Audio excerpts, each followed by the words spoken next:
The massive alien warship loomed over Earth's orbital defense station like a dark cloud blocking out the stars.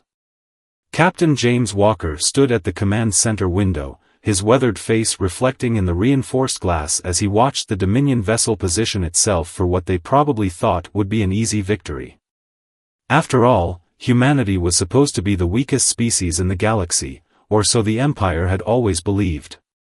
"Sir, they're broadcasting on all frequencies," reported Lieutenant Tom Rogers, his fingers dancing across the holographic controls. "They're demanding our immediate surrender." Walker allowed himself a small smile. The Dominion Empire, with its 10,000 years of unchallenged rule across 3 spiral arms of the galaxy, had never encountered a species quite like humans. While other races had spent millennia perfecting faster-than-light travel and energy weapons, humanity had been forced to think differently. Earth's isolated position and limited resources had bred a unique form of innovation. "Power up the Magnus drive," Walker ordered, his voice steady despite the tension filling the bridge. The crew worked with practiced efficiency, each person knowing their role in what was about to unfold. The experimental drive system, humanity's closest guarded secret, hummed to life deep within the station's core. The alien commander's face appeared on the main screen, a towering figure with iridescent scales and multiple eyes that reflected the cold light of space. "Your primitive species has 2 options," it announced in the mechanical tone of a universal translator. "Surrender now and become our subjects, or face immediate destruction." Walker straightened his uniform and stepped forward. "This is Captain James Walker of the Earth Defense Force. We have a counter-offer." He nodded to his weapons officer. "Show them what humanity is capable of."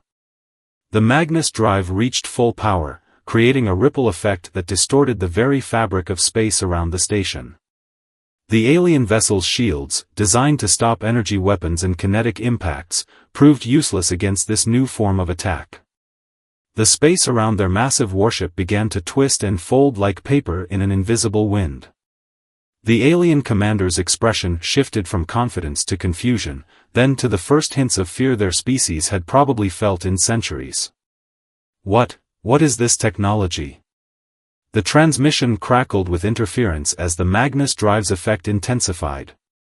"This," Walker replied calmly, "is humanity's response to bullies.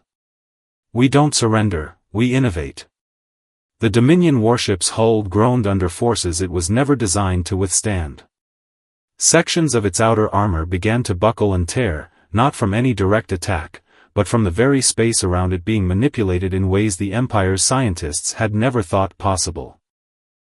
Within minutes, the mighty vessel that had threatened Earth was reduced to a twisted hulk of metal, its crew safely contained in emergency pods that Earth's ships would soon collect. The message was clear: humanity would not bow to the Empire's demands. As Walker watched the disabled warship drift helplessly in space, he knew this was only the beginning. The Empire would not take this defeat lightly, but for the first time in its long history, it would have to face something it had never encountered before, a species that refused to accept its place in the galactic hierarchy. "Send word to all Earth colonies," Walker commanded. "Operation Defiance is now active. It's time to show the galaxy that humanity isn't just another species to be conquered, we're the ones who will change everything." The crew cheered as reports began flowing in from across the solar system. Earth's hidden fleet was emerging from its secret shipyards, each vessel equipped with its own Magnus drive. The Galactic Empire was about to learn a harsh lesson about underestimating the human spirit. News of humanity's victory spread through the galaxy like wildfire. In the Grand Assembly Hall of the Dominion Empire's capital world, chaos erupted as the High Council viewed the footage of their mighty warship being crushed by an unknown force. The Emperor himself, Lord Duran, sat on his crystalline throne, his multiple eyes narrowed in concentration. "Impossible," he growled, causing the assembled council members to fall silent. No primitive species should possess such capability. His scaled hand crushed the armrest of his throne, sending crystal shards scattering across the polished floor. Meanwhile, back on Earth, Captain Walker and his team were preparing for the Empire's inevitable response. In the underground command center beneath the Rocky Mountains, military leaders from every Earth nation gathered to coordinate their defense. The Magnus drive exceeded all expectations, explained Dr. Robert Miller, the lead scientist behind the revolutionary technology. He pointed to a holographic display showing the twisted wreckage of the Dominion warship. But the Empire won't make the same mistake twice. They'll adapt their shields, try to counter our technology.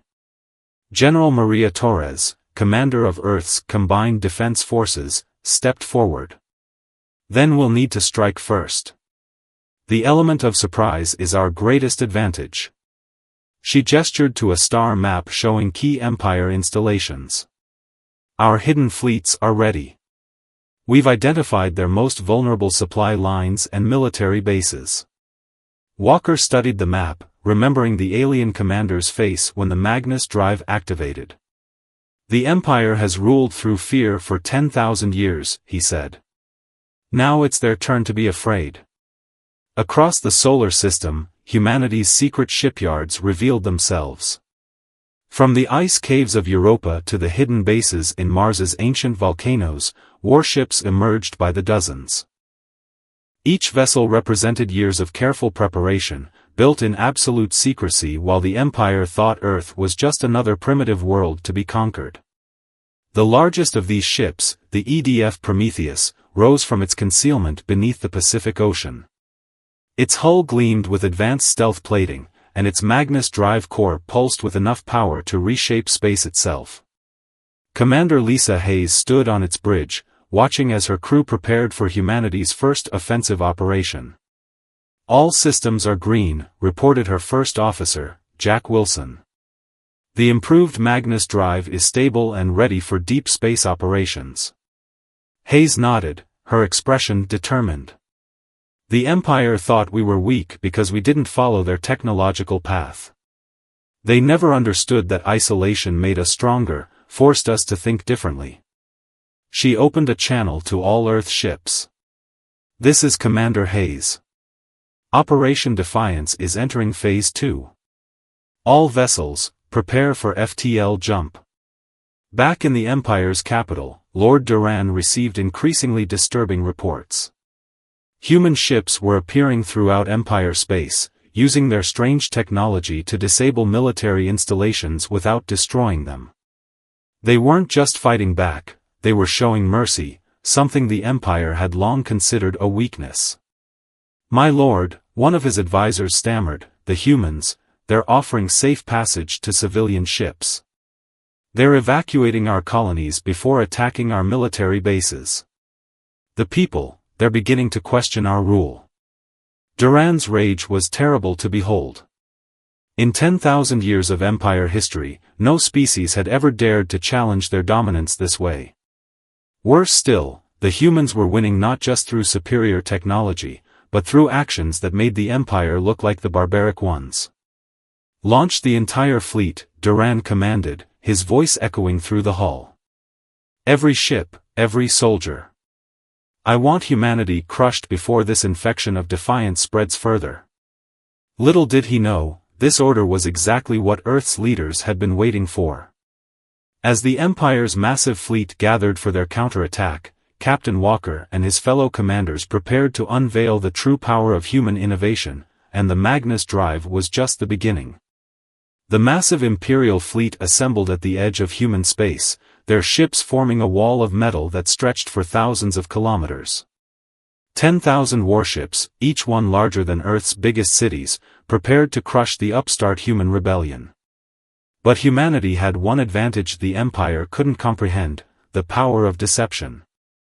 On the bridge of the Prometheus, Commander Hayes watched the enemy fleet through enhanced viewing screens. They still think like conquerors, she said to her crew. They display their power openly, trying to intimidate us. That will be their downfall. The human fleet appeared much smaller in comparison, only 100 ships faced the Empire's armada. But hidden throughout the nearby asteroid field, thousands of automated drones waited silently.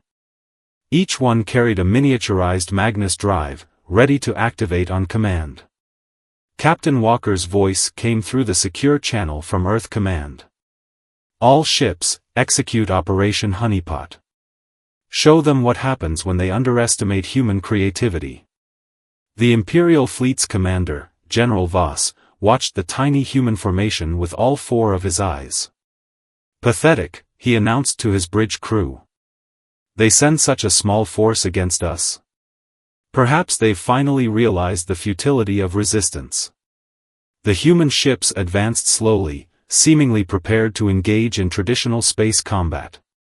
The Empire's fleet responded exactly as expected, moving to surround the smaller force with overwhelming numbers. Now, Hayes ordered. Throughout the asteroid field, thousands of drones activated simultaneously. The Magnus drives created a complex web of spatial distortions, turning the very fabric of space into a trap. The Empire's massive fleet found itself caught in a three-dimensional net of warped spacetime. What treachery is this? General Voss roared as his mighty flagship began to twist like paper in a storm. All around him, Imperial ships crashed into each other, their navigation systems unable to cope with the changing nature of space itself. But humanity wasn't finished. From the far side of the system, a second human fleet emerged from stealth. These ships carried the next phase of human innovation, the Prometheus cannon. Dr. Miller's voice crackled over the command channel. Remember, the cannon doesn't destroy their ships. It temporarily phases them out of normal spacetime. They'll be trapped in a bubble dimension until we choose to release them. The human ships opened fire. Beams of golden light struck the trapped Imperial vessels, causing them to fade from view like ghosts. Ship after ship vanished, their crews helpless to resist this technology that defied their understanding of physics. In the Imperial capital, Lord Duran received the news with growing horror. Half his fleet, 5,000 of the Empire's most powerful warships, had simply disappeared. The humans hadn't destroyed them, hadn't killed their crews. They had done something far worse, they had shown the galaxy that the Empire's power was no longer absolute. My lord, one of his advisors reported, we're receiving transmissions from the outer colonies. They're asking for human protection. They say the humans treat their defeated enemies with more respect than we've shown our own citizens. Back on the Prometheus, Commander Hayes opened a channel to the remaining Imperial ships. This is your only warning, she announced. Retreat now, and spread the word. Humanity will not be conquered, but we're willing to share our knowledge with those who choose peace over domination. General Voss, his mighty fleet in ruins around him, made a decision that would change the course of galactic history. Stand down, he ordered his remaining ships. The humans, they fight with honor. Perhaps it's time for the Empire to learn new ways. In Earth's command center, Captain Walker allowed himself a brief smile. Phase 3 complete, he reported. But this isn't over. The Empire still controls most of the galaxy, and Lord Duran won't accept defeat easily. Dr. Miller nodded grimly. Then it's time to reveal our final innovation. Something even the Empire's oldest records never dreamed possible. He pulled up schematics for a device that defied conventional physics. We call it the reality engine. In the depths of Earth's most secure research facility, buried beneath the Antarctic ice, Dr. Miller unveiled the reality engine to Earth's military leadership. The device looked deceptively simple, a spherical chamber filled with swirling, iridescent energy that seemed to both exist and not exist at the same time.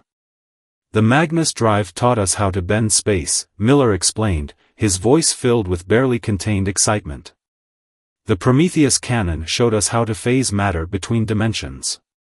But the reality engine, it lets us rewrite the laws of physics themselves within a localized area. General Torres stepped closer to the containment chamber, her reflection distorted in its shimmering surface. Can you explain it in simpler terms?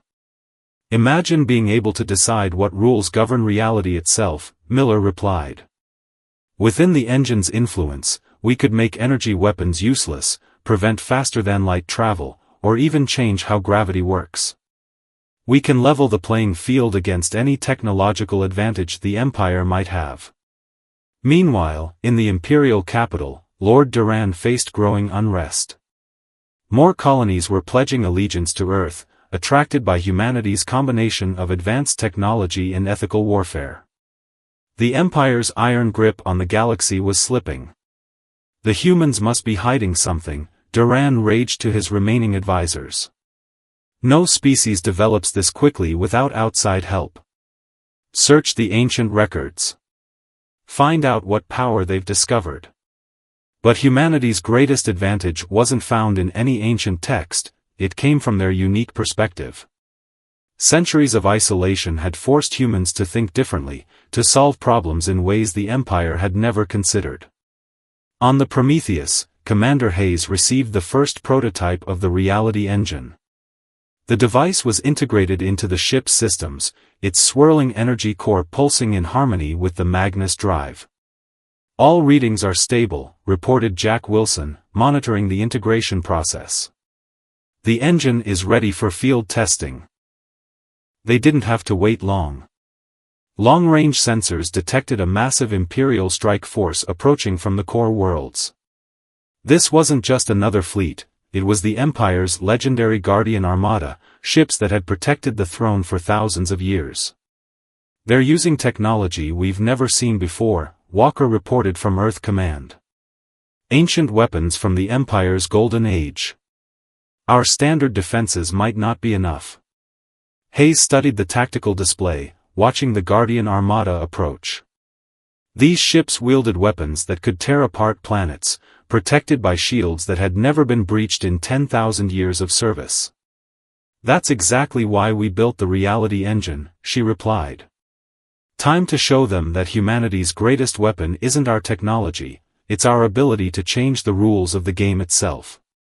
As the Guardian Armada entered the solar system, humanity enacted its boldest plan yet. The reality engine powered up, creating a bubble of altered space that expanded to encompass the entire battlefield. The Empire's ancient weapons powered up, their energy readings off the scale. But when they fired, something impossible happened, nothing. Within the reality engine's influence, the fundamental laws that made their weapons work simply ceased to exist. Impossible, the Imperial Admiral's transmission crackled across space. Our weapons, they draw power from the very fabric of spacetime itself. Nothing can stop them. That was true, Hayes responded calmly, under the old rules. Welcome to humanity's reality. The Guardian Armada, stripped of its legendary weapons, faced a choice, retreat or face defeat. For the first time in their long history, the Empire's most elite forces turned and fled. In the Antarctic Command Center, Dr. Miller watched the battle's outcome with satisfaction. The reality engine worked perfectly. But it's not just a weapon, it's the key to reshaping the entire galaxy. The Empire ruled through force for 10,000 years. We can show them a better way. But even as humanity celebrated this victory, Lord Duran was making his own preparations. In the deepest vault beneath his palace, he approached a sealed chamber that hadn't been opened since the Empire's founding. Inside lay something that even the reality engine might not be able to counter, the true source of the Empire's original power. Deep within the Imperial Palace, Lord Duran stood before an ancient vault door covered in glowing symbols that pulsed with an otherworldly light. The chamber hadn't been opened in 10,000 years, sealed by the first emperor himself. As Duran pressed his scaled hand against the door's surface, the symbols flared brilliantly, recognizing his royal bloodline. Our ancestors knew this day might come, he muttered as the massive door slowly opened. A time when we would face an enemy that could not be defeated by conventional means. Inside the vault floated a perfect black sphere, smaller than a human fist but radiating such intense power that even the air around it seemed to tremble. This was the Void Core, the source of the Empire's original rise to power, and the most dangerous object in the known galaxy. Meanwhile, on Earth, the reality engine's success had led to a series of rapid victories. More than a third of the Empire's worlds had declared independence, protected by human technology and ethics. But in the Antarctic Command Center, Dr. Miller detected something that made his blood run cold. "These readings can't be right," he said, checking the data again. "There's a disturbance in spacetime spreading from the Imperial capital. It's unmaking reality itself." Captain Walker leaned over the scientist's shoulder, studying the horrifying measurements. "Is it something like our reality engine?" "No," Miller replied, his face pale. "This is different. Our engine reshapes reality within controlled parameters. This is like a cancer in the fabric of existence itself. It's consuming everything it touches, converting matter and energy into pure void." On the Prometheus, Commander Hayes received the emergency transmission. Her ship, along with humanity's most powerful fleet, was already en route to the Imperial capital on a diplomatic mission. What they found when they arrived chilled them to their cores. A sphere of absolute darkness was expanding from the palace, swallowing everything it touched. Imperial ships frantically evacuated civilians, while Lord Duran's voice boomed across all frequencies. "Behold the true power of the Empire," he proclaimed. "The Void Core consumes all it touches, adding their power to our own. Surrender now, or watch as this darkness spreads across the entire galaxy." In Earth's command center, Dr. Miller worked frantically with his team. "The Void Core operates on principles even our reality engine can't fully counter," he reported. "It's technology from before the Empire, maybe before civilization itself. But there might be one way." "Whatever it takes," General Torres replied. "The Void will reach the first populated systems in less than 6 hours." Miller pulled up the reality engine schematics. "We can't stop the Void directly, but we can change how reality works around it. If we modify every reality engine we have, link them together into a network." "You want to change the laws of physics across the entire galaxy?" Walker asked incredulously. "Not change them," Miller corrected. "Add to them. Create new laws that make the Void's expansion impossible. But the power required, it would burn out every engine we have. One shot, no second chances." On the Prometheus, Hayes made her decision. "All ships, form a perimeter around the Void. Prepare to activate your reality engines on my mark. Earth, if this doesn't work, it's been an honor." The human fleet moved into position, each ship's reality engine linking with the others to form a web of altered space around the expanding darkness. Lord Duran's laughter echoed through space as he watched their apparent futility. "You cannot stop the inevitable," he declared. "The Void consumes all." "No," Hayes replied calmly.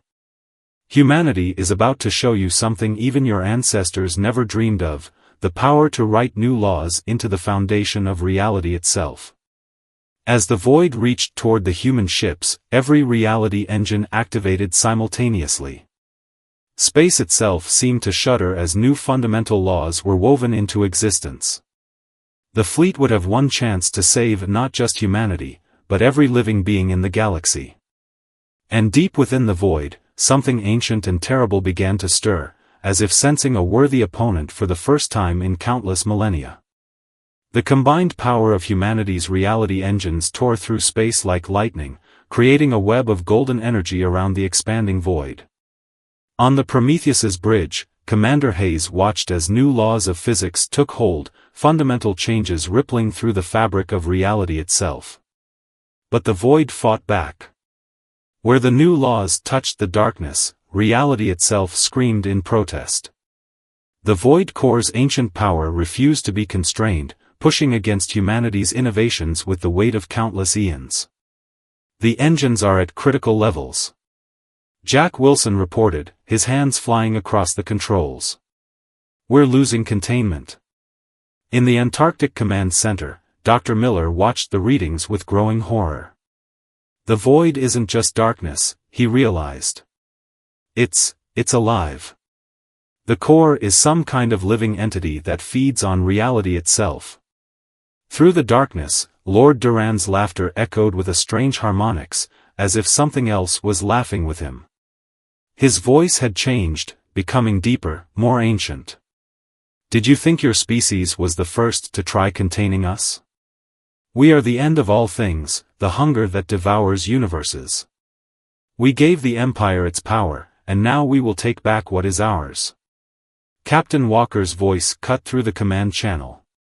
Miller, what happens if we reverse the engines? Instead of trying to contain the void, what if we feed it?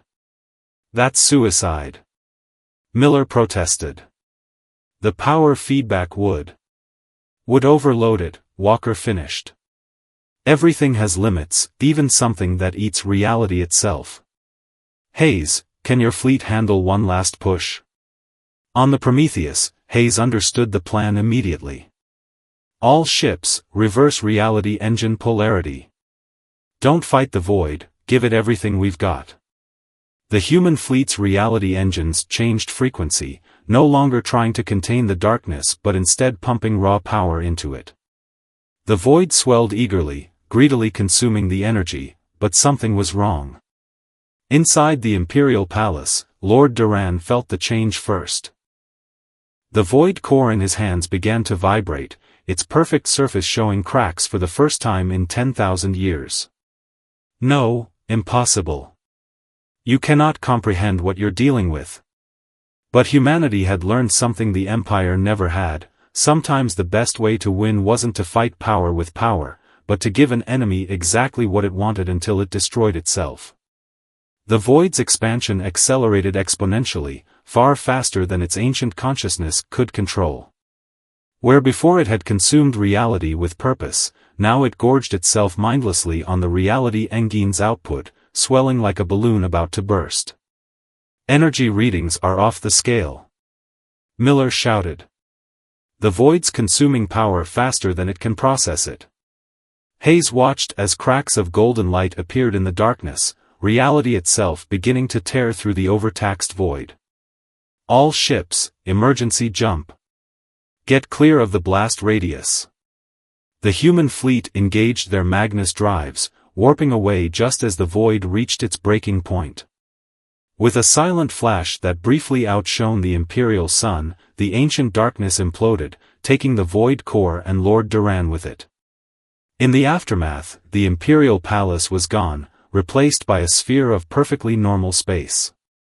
The void hadn't just been destroyed, it had been erased so completely that even the laws of physics it had broken were restored. Direct hit on the cosmic reset button, Walker commented, allowing himself a small smile. Sometimes to beat something that breaks the rules, you have to break it with its own power. But as the dust settled, humanity's victory revealed a new challenge. The Empire's power was broken, its ancient weapon destroyed, but now a power vacuum existed across 3 spiral arms of the galaxy. Thousands of worlds looked to Earth for leadership, drawn by humanity's combination of innovation and ethics. Dr. Miller studied the readings from the void's collapse, his mind already racing with new possibilities. We didn't just beat them, he realized. We learned from them. The data we gathered, we might be able to use it to make the reality engines even more powerful, but safer. Controlled. Commander Hayes opened a channel to Earth Command. The immediate threat is over, but we all know this is just the beginning.